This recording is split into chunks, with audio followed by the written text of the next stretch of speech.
大家好，我是周老师。立春刚刚过去了，表示春天已经到来了。大家都知道春养肝，我们该怎么养它呢？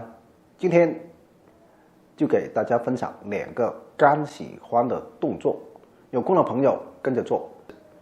第一个动作，敲打腋窝，两脚分开，与肩同宽，膝盖微微下蹲。这种状态目的是让我们身体比较放松，放松的身体状态才有利于气血循环。把左手绕过头，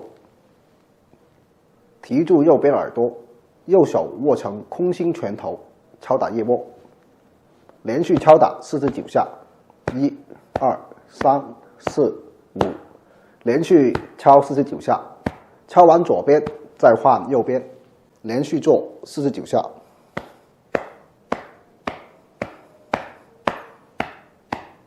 每次坚持2到3组。很多人的腋窝经络是堵塞的，甚至长着一个大包，说明腋窝经络真的堵塞得非常厉害了。这样对女性的乳腺也有影响的。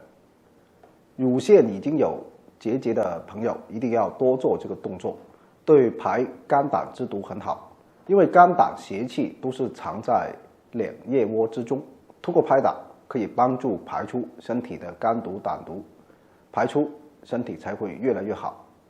有些人的腋窝下的大包比较大，要坚持的时间可能会比较长，但是只要坚持做，腋窝上的经络慢慢疏通，大包也会慢慢退去的。还有些人刚开始拍打的时候可能会比较痛，也可能出现红色或者紫色的痂，这都是很正常的。如果是非常痛的话，可以先减小拍打的次数和减轻拍打的力度，然后逐步增加。我们调整身体需要循序渐进，由轻到重，需要一定的时间和过程。堵塞的经络需要一点点疏通，不要想着一下子就能解决身体所有的问题。另外还有一个动作对肝是很好的，那就是晚上睡觉之前疏通一下肝经。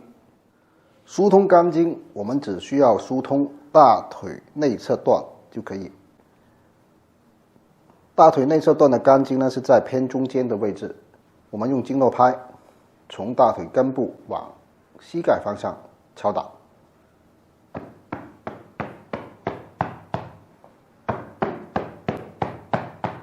就这样反复的敲打，力度以个人的感觉为准，感觉舒适就可以。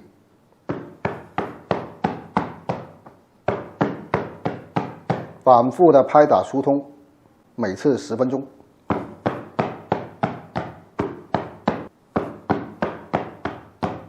疏通大腿内侧的肝经段，最好在睡前1-2个小时之内做。